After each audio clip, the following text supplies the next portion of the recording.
it's all but confirmed that Spelljammer is coming to 5th edition, or 5.5 or whatever they're doing next.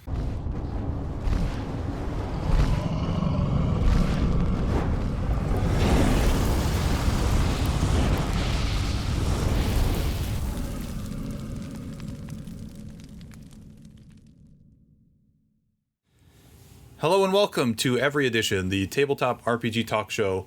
My name's Jesse. I'm John. Today's Loot the Body, we're going to be focusing on the Game Master's Book of Random Encounters. Yes, we are. And our random encounter today is Spelljammer, something we've been looking forward to talking to for quite some time. Very. And something that I'm sure is actually probably going to occupy even more time in the future. Hopefully. And, of course, every episode we have the morale check where we talk about news and upcoming things. So, John, how you doing? I'm doing well. I took a 2-year break from social media. How brave of you. Yeah, thanks. I quit. I wish I could do that. It was interesting timing in the past 2 years to not be on social media. But I've started up again with Every Edition, and it's been exciting to, be on the Instas, and on the Book of Face, and all that different stuff, and figuring it out. It does make me feel a little bit old, but that's okay. I am learning. Sure. And I think I bring a little bit of energy to what I'm doing. Yeah. So showcasing the the collection, and I've really enjoyed interacting with lots of different Facebook groups. Especially want to give a shout out to the old school TSR gamers group. We were talking about Gangbusters, an old 80s TSR role playing game that came out, and it's great. I've been having a really good time. So special shout out to old school TSR gamers. Welcome if you're listening. How are you doing? I'm doing great. I'm having such a great time, sort of on the back end. A little peek behind the curtain. I do a majority of the editing and the sound mastering. So if there's something wrong, you can blame me. It's super fun though. It's super satisfying, and it feels like you're given a bunch of puzzle pieces, and you gotta fit them as best they can to make a cool final product. And I'm proud of it, and it's really fun. Yeah. And, this whole experience has been really, really fun. Having a good time. Mm-hmm. Yep, absolutely. It's time for a morale check. Morale check is when we take a look at tabletop role-playing game news. So first up, Free League, publishers of the Alien role-playing game, and also Merkborg, which is that sort of heavy metal, old school Renaissance, beautiful but difficult to read role-playing book that's pretty popular right now. They did a Kickstarter recently for The One Ring, which was originally put out by Cubicle 7, and that is obviously a Lord of the Rings role-playing game. Yep.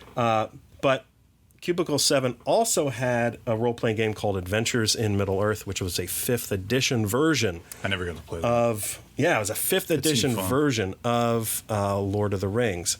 And thankfully, Free League, it looks like, is going to be re-releasing Adventures in Middle-earth. So those of you that play 5th edition, you can look forward to those books being back in print. Nice. I'm also hoping that the Rohan Region Guide and the Mines of Moria guide that was rumored, that both of those see the light of day. You kind of need those to watch the movie.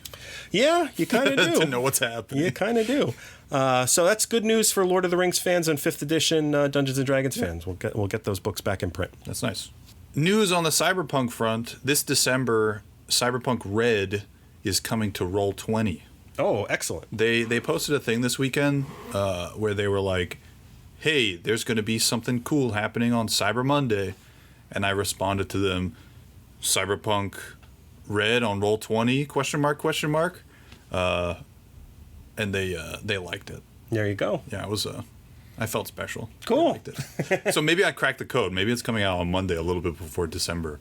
But that should be fun. I've never actually played Cyberpunk Red, but now that it's on Roll20, I have that gives you a lot more opportunity. Like finding people to play Dungeons and Dragons in person, even now is pretty easy to do. There are communities where you can find people like that.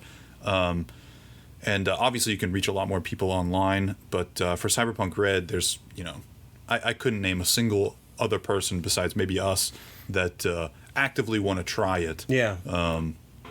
Physically. So online it's going to be a lot easier. Having it on Roll20 breaks down a barrier. Yeah, so hopefully we can get more people to try it. Yeah, I like that. And I'm looking forward. I hope that you and I get a chance to play it soon. That would be great.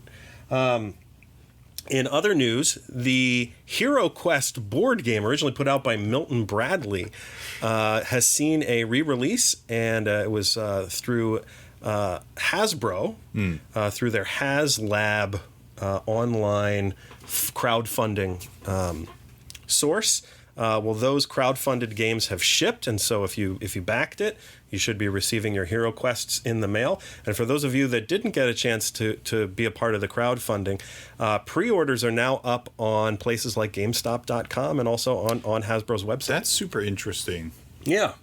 Well, Hero Quest, just a cool board game when you really just want to have, take away the role playing aspect and just to do the combat, right? Yeah, and do the dungeon diving without, you can add role playing and it certainly lends itself to that, but you also can just play it like a board game. Sure. So a little bit more of a Pac-Man kind of fantasy role playing feel, if you know Golden what I mean. Axe. Yeah, absolutely. That's exactly right. Yeah, it's like analog Golden Axe. Perfect. That sounds awesome. It's great. And there's a new phone app that they just came out with that is free, and I tested it. It works with the old game. Okay. So even if you don't back the new iteration of Hero Quest, you can download the free app on your phone, and it will work with your old game, and it allows the phone to be the dungeon master, to be Zargon. Sure. So that way you can either play solo or you can play with friends and with family and just be cooperative, not have anybody be the bad guys. I like that. Yeah, it's very cool. It's a nice little freebie for everybody who's a Hero Quest fan, and probably going to encourage some folks to bust out their old copies. Yeah, and some new people. Like I didn't play much of the original Hero Quest, if any.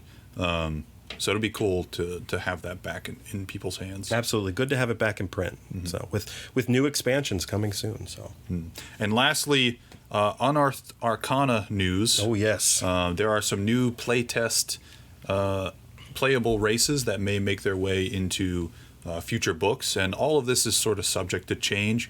Unearthed Arcana is Wizards' way of getting these things out in front of people who want to try this stuff out and see if they're broken or if they're okay and balanced. And they released a bunch of new races to try out that they're all very interesting and very different. There's like astral elves, there's automaton gnomes, there's the Gith, which are hippo people, there's the insectoid. Three Kreen. I'm pretty sure. They've got like 4 arms, which is weird, and you can wield a light weapon with your like smaller arms, and they can like camouflage. Yeah. There's the plasmoids, which are just ooze type, and these are like playable races. Yeah. And they'll have stats, and they'll have some have dark vision and whatnot. There's also the simian people, the Hadozi. Hadozi. Yeah. Well, no, you said that the plasmoids were getting a lot of attention because they are ooze, right? Yeah, it's super strange.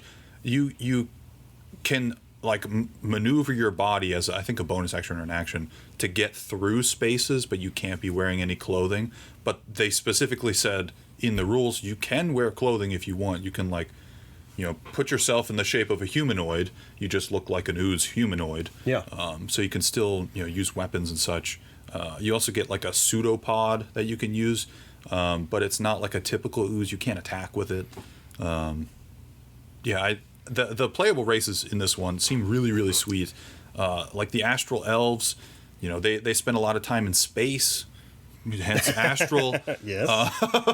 They were like originally a group of elves that just decided to go to space, and which all sort of ties into our random encounter later. Absolutely. There's a lot of different races from a lot of different places that are all going to coalesce into your story for 5th edition. Yeah, I know why you wanted to share this on this particular episode, because the Hadozi and the Plasmoids actually originally appeared originally Sure. in the game Star Frontiers, and they were the Yaziran were the Hadozi, and the Plasmoids were the Dralicites. Okay.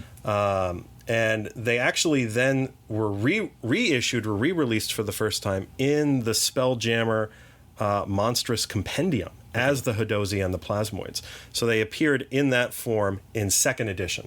That's the first time that they were in Dungeons and Dragons. The Hadozi also saw a release in 3rd edition in the Storm Rack hardcover book. Okay. And both of them, again, the Hadozi and the Plasmoids, appeared in the D20 modern book, D20 Future. So they've been around. They've been around. And so in the D20 Future, they actually appeared in their original names. Okay. So they appeared as the Yazirian and the Dralicites. Sure. So that was pretty cool. The 3 Kreen, and hopefully I'm pronouncing that right. I'm not. They're insect people. They can't actually talk. They talk via telepathy. It's what I've always called them. But the 3 Kreen, they actually first appeared in 1st edition in the Monsters Manual 2. Okay. That was the first time that they appeared, but they are probably best known for being a playable race in Dark Sun, and they came out as a playable race in 2nd edition. Okay. They also then appeared in Spelljammer as well too. Sure. So a lot of these races that are in this particular Unearthed Arcana, they've got a history. Yeah. They're not just creating these out of nothing, and they're clearly laying the groundwork for Spelljammer. They're clearly laying the groundwork, maybe even for Dark Sun. Okay, we're going to have an episode where we talk about Dark Sun, because that gets me interested. I mean, Spelljammer's great, and I think the automaton gnomes is definitely reminiscent of Eberron. Yes, and most of the machinery stuff there, they're definitely getting more limelight. Yep. And I think in general, the stuff that I was reading through for these races didn't seem overpowered at all. It didn't seem obviously I'm not rolling up characters and making them level 15 or whatever, but they seem pretty balanced and pretty awesome. Yeah. And really good for just general role playing. So I'm looking forward to it. And I love the callback to Star Frontiers is really cool. I really appreciate that. I have really fond memories of playing Star Frontier with my dad's D&D group when they were taking a D&D break. Sure. In the late 80s, and it was super fun. We had like guns that shot obviously lasers, but then they had this needle gun. Okay. That I remember. That was pretty cool. Okay. It shot needles instead of bullets, sure. kind of thing.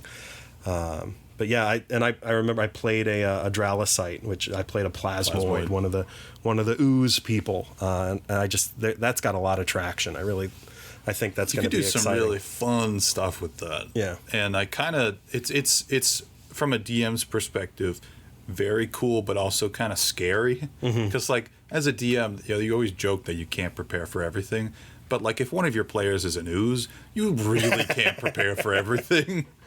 They're going to try stuff. What door? Exactly. Yeah. There's no lip at the bottom of the door. It's airtight. You can't get through it. Well, I get through the lock. Oh God. They're always going to find a way. All right, so let us know what you think. Are you excited about any of the new playable races in the latest Unearthed Arcana? Are you looking forward to playing a Plasmoid or a Hadozi or a 3 Kreen or a GIF or a... GIF? Is it GIF or... Oh, man, not that old debate again. Here we go. But let us know your thoughts in the comments, or send us an email at everyeditionrpg@gmail.com. You can also visit everyeditionrpg.com, and you'll find links to all of our socials. And I try to post something different across all of our accounts: Facebook, Instagram, Twitter, and I'm even keeping sort of a journal on Patreon. Yep. Of sort of the daily thoughts and things that we're talking about, how to improve the show. And so take a look at that. There's been one journal entry on Patreon every single day, and they're real short. So you could just kind of get a taste of a little taste what we're thinking about behind the scenes. Yeah. It's time for a random encounter. Today's random encounter, we're going to be talking about Spelljammer. Hot dog. So there have been some little Easter eggs and some little hints towards Spelljammer beyond just the Unearthed Arcana stuff that we were talking about. That's not even Easter egg territory. I feel that's like full blown. I feel like they're hitting us in the head with it. But for years now, they've been sort of teasing it back. I think it was maybe 2018. I'm not sure exactly the date, but the Dungeon of the Mad Mage book, the hardcover story book for 5th edition. In the Undermountain, there was a layer that had a inn that had a Spelljammer helm on top of it, and it was a sort of, it didn't necessarily say Spelljammer on it, but the players could interact with it, they could do stuff with it, and at the time we were kind of like, is this supposed to be a Spelljammer? We were like, nobody was sure. Yeah. And then in Tasha's, they have the Mind Flayer's Nautiloids ship. Yes. In like actual artwork. And in Baldur's Gate 3, the video game, the Mind Flayers come into Baldur's Gate on their Spelljammer ship. Okay. I think it's all but confirmed that Spelljammer is coming to 5th edition, or 5.5 or whatever they're doing next. They've at least confirmed that it's it is a part of the D&D world currently. I mean, you can't you could hack it and just take the 2nd edition stuff and do your own thing, and but it's also, I mean, when I saw in Tasha's Cauldron, I saw the painting, the artwork with the Mind Flayer Nautiloids. I was like, you've got to be kidding me! Yeah, it's front and center, like they're there. It's the Spelljammer ship. Yeah, so that's cool, and for those of you that aren't familiar with Spelljammer, kind of talk a little bit about the way that space works in Dungeons and Dragons, because it's not the way space works in the real world. So not at all. Right. So when Spelljammer came out, it came out for 2nd edition, and it was called AD&D Adventures in Space. That was like the tagline. And the basic idea behind Spelljammer was that what we consider space is called wild space. Yeah. And all of wild space for a particular world is contained within a crystal sphere. Sure. And the crystal sphere, you can't leave it. You can't penetrate it. It's a physical object. It's physically holding in the wild space of that particular universe, that particular world. So like the world of Toril, which is Forgotten Realms, the world of Kryn, which is the Dragonlance, and the world of Oerth, which is Greyhawk, they were all contained in different crystal spheres, 3 different crystal spheres. Physically separate from each other. Physically separate, yep. Those crystal spheres had naturally occurring portals that would appear. And spellcasters could also create portals with specific spells in order to leave the crystal spheres. And once you leave the crystal spheres, then you're in this sort of like rainbow miasma, right? That's called phlogiston. Sure. Okay. And the thing about phlogiston is it keeps all the crystal spheres like they're floating in the phlogiston, and it kind of keeps them from bumping into each other, right? But it's also super flammable. So if you bring a light source, if you leave a crystal sphere through a portal and enter into the phlogiston, and you have a flammable light source or cast a spell with flame, it's like casting a fireball on yourself. Sure. Like you blow up. Spelljammer ships, when they leave a crystal sphere and they're traveling through the phlogiston, they turn off all their lights, and the phlogiston has like a naturally occurring like light source. Like It's not super dark like space. Right. Yeah. Right. So the thing about Spelljammer ships is they all have their own air bubble, right? So that's another way in which the physics of Dungeons and Dragons space is different, right? And their own gravity, right? And their own gravity, right? So if you leave a planet in a ship, your ship is going to be surrounded in this bubble of air, okay? And if you were to leave a planet or to leave a ship, you would also be surrounded in a bubble of air, just a lot smaller bubble than what a Spelljammer ship would have. Relative to your own gravity. Relative to your own mass, your own gravity. So Spelljammer ships have a gravity, and it's centered like running through the ship.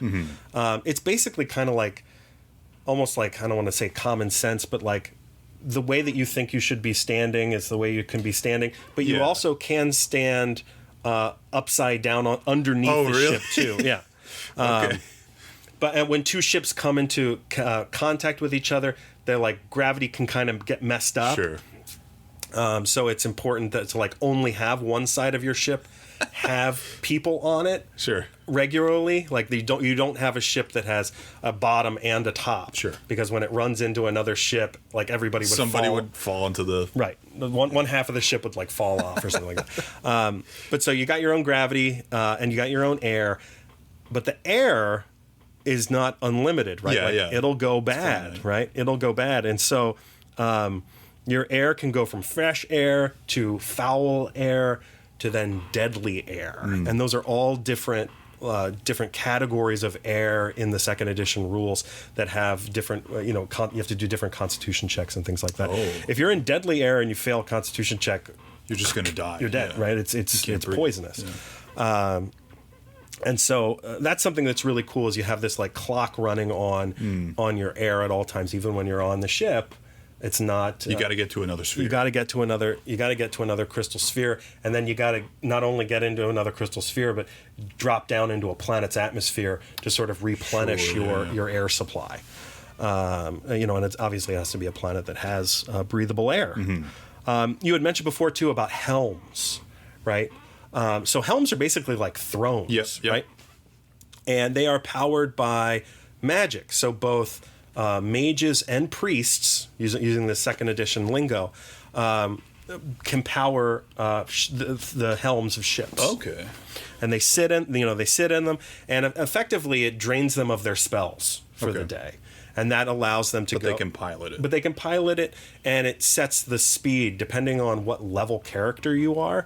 The faster you can go. Okay. There's major helms and minor helms, so which basically like you've got a 1 and 2 per caster level for a major helm. So if you're like, if you're a 10th level character, you're going at a rate of 20, I believe. But if you're in a minor helm, it's a 1 in 3.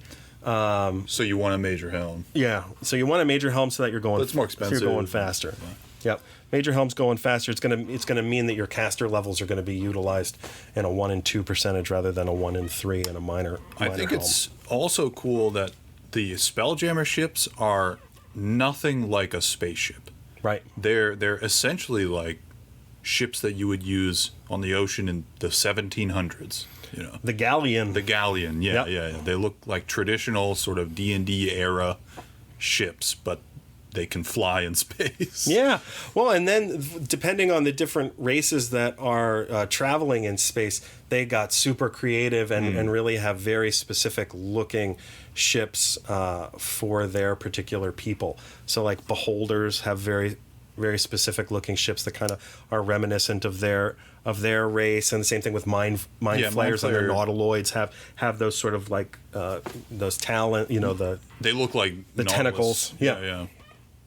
So that's cool. The dwarves, their spelljamming ships tend to look almost like castles, like towers and stuff. Lots of different incredible variety. But yeah, the human, the like human ships or whatever they look like, sea vessels. Yeah. Because that's what they had available. Galleons. Yeah. You slap a helm on it, one of these thrones, and you have a spellcaster, and off you go. So it utilizes the spellcaster, the priest or mage is basically like a battery. Sure. Yeah. For the ship, and so eventually they get drained of their spells, and then they have to have a night's sleep in order to replenish their spells and be able to then power the helm again. So what can you do with Spelljammer? Do you mean in terms of like adventures and stuff like that? Yeah. This is clearly not like a epic campaign type thing, but it's clearly useful. Yeah. So it can be obviously it can be a way to get from here to there, right? And to have multiverse style adventures. I also think too it is basically just another way of having sort of some seafaring style adventures, but just in a more fantastical setting. So like, you know, having a pirate boarding party attack your ship, that kind of stuff in space is a trope. Makes of travel more fun. Yep. More interesting. And encountering strange new worlds and new races, you know, with strange ships that you don't recognize. You know, that, so it lends itself to, you know, to nautical stuff, to anything sort of new and novel. If you want to introduce a new race, they could just have their own ship and you encounter them. Sure. And then the multiverse just sort of opening up. In the original second edition Spelljammer, you only had Toril, Kryn, and Oerth, the three core worlds. And even though like Dark Sun existed, the rules stated that like you couldn't get to Dark Sun. Now, part of the reason for that was because I think they were worried about breaking the world because of how valuable metal is, and stuff like that, and how important it is to not have certain elements. You know, that you don't want to taint it. You don't, and it would be too easy for like somebody to just load up a ship with lots of metal and land on Athos, and then you're super rich, or you broke the world, right? So at the time, I think because Athos was brand new, they were like, you can't get there. Sure. I'm hoping if they're going to reintroduce Dark Sun, if they're going to, you know, expand to Eberron, if they're going to include the world of Critical Role, Exandria, you know, that you can get to all of them. Like that's the way I would want to run it, and that's the way I would want to play it. That should be an option, that you really do want to have a multiverse, and everybody has a multiverse these days, right? So D&D, go for it. Like, have a multiverse. Like, let's you know. So I want to be able to go from Dragonlance to Athos. Don't tell me I can't. Yeah, like they've and definitely in the more recent books, they've been more on the page of, hey, this is what we say happens, right? But use your discretion as a DM. Kind of do whatever you want. Yeah. So I think hopefully they'll continue with that and let you go kind of wherever. Yeah. And have it like canon that you can go wherever you want. Yeah, absolutely. I'd like to maybe have a mini adventure to go down into the under mountain to grab that helm, that Spelljammer helm, and make use out of it to bring it to a different world. I think that'd be fun. Yeah, I wonder too how frequently people see spelljamming vessels in the sky above on the different worlds. So that was another thing that jumped out at me. They said, you know, like nobody on Athos, on the Dark Sun world, would ever have seen a spelljamming vessel. Sure. Right? So that made me think, well, so people in the Forgotten Realms see them all the time? Like airplanes? Airplanes. Or they've seen one and it's super uncommon, but it's not something that they've never seen. Yeah. You know, so I couldn't gauge that. They said like Athos, nobody would have seen one, but you know, that led me to think like, oh, so they're really common, or how common would it be to see one on Oerth or to see one on Kryn? That's interesting. I don't know. Maybe there'll be like a sort of general Spelljammer DM's guide. Yeah. Where it has all information you may need to know. I would still think it would be pretty rare. But that's probably. You know. I mean, if we're talking like different worlds, Exandria has a couple of the cities and a couple of the continents have like essentially blimps. Mm-hmm. So they have flying machines that fly via like a magical like particle or mineral. So a Spelljammer, a Spelljammer ship wouldn't be maybe necessarily noticeable when everybody's used to seeing all that kind of thing. Okay. But like, you know, in Waterdeep, who knows how many people have ever seen one, or if they have, maybe they thought it was a fluke, or, you know. Well, and I think if they could hide on Exandria, they could hide in Eberron too. Yeah, Eberron's got that kind of stuff too. Got that kind of steampunk vibe, and with trains and airships and stuff like that too. So I think it would make sense that those are going to incorporate. But I wonder. That's interesting. How frequently do you see them? I don't know. Would you shoot it down right away? Well, like the Mind Flayer ship in the trailer, at least for Baldur's Gate 3, like sort of warp drives into Baldur's Gate, and it's the Nautilus, and it's everybody's screaming like, "What the heck is that thing? Yeah! Oh my God, it's attacking!" And then the Mind Flayers come in and attack everybody, and awesome. It's pretty brutal. That's good. Let us know what you think. Did you play Spelljammer 2nd edition? Have you converted Spelljammer to 5th edition? Are you excited about Spelljammer? I'm excited. Yeah, or are you worried that this is a jump the shark moment? Yeah, so there's a lot of talk recently, especially revolving around Marvel. People are like, okay, Marvel's jumped the shark after Avengers. They're trying to make every movie the same. They're trying to go to space, make it bigger. And it's kind of like everything goes to space eventually. Right? You need to. The comic books did, so now the movies do. And, you know, with the Fizban's Treasury of Dragons book, that brought in Dragonlance. We've got these Unearthed Arcana races from different planets. We've got Spelljammer most likely down the pipeline. It's inevitable.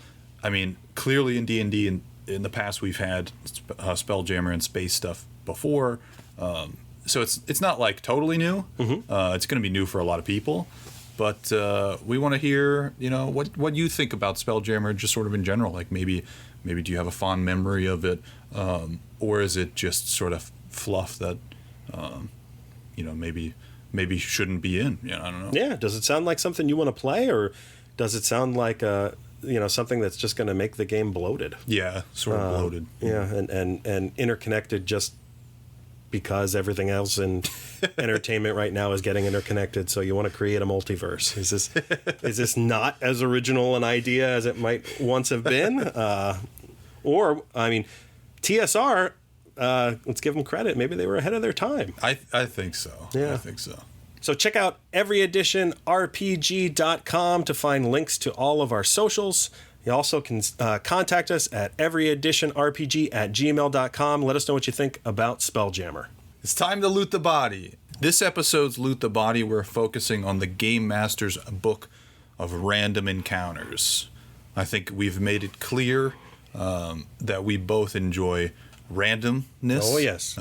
One of the best parts about tabletop games is you get to roll dice. Amen. And this book is filled with tables. Even the table of contents has tables on it. Like in the very beginning of the book, it has a section of one-shots. There are 8 one-shots, and it tells you if you want to pick a random one, to roll a d8, and there you go, you pick one. It's got random taverns. It's got tables for curses. It's got tables for certain tavern folk. It's got maps in it. It's an insane book.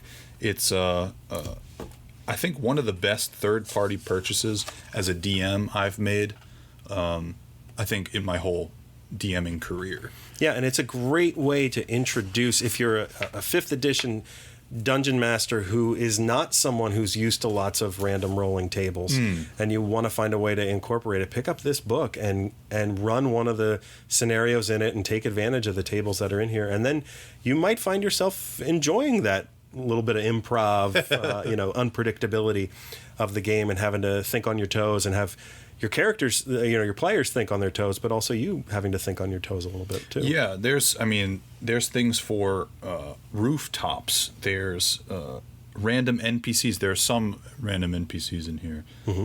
There's outdoor stuff, labs and lairs.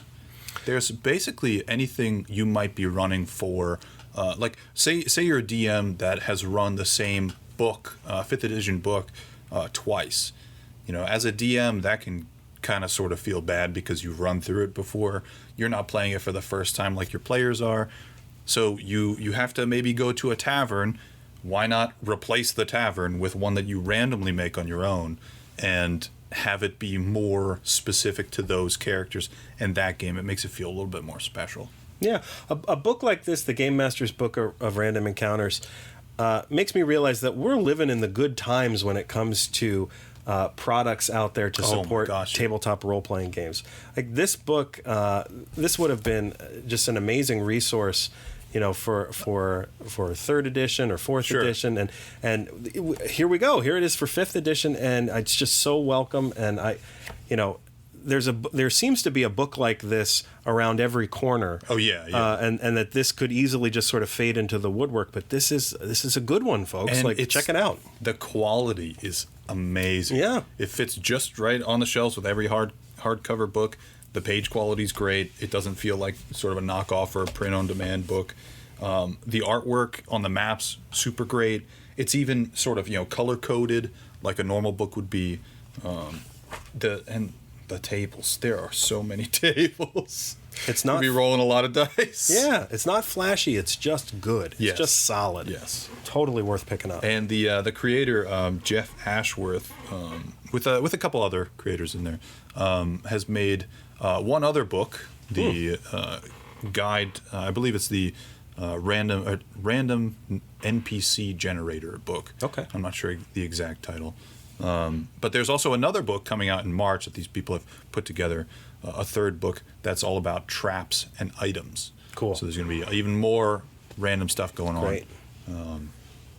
It's super great, and it's really good for, like, I like to take apart a book, like a new campaign book. I don't like to run things just directly out of the book. Mm-hmm. And especially in my homebrew campaigns, I'm always in need of new stuff. I can't say this tavern has 10 rooms and 2 floors and make it different, more than a couple times. So like even the same with temples. There's like cleric temples in here or whatnot. Mm-hmm. Sort of in my mind, I just go to like a default.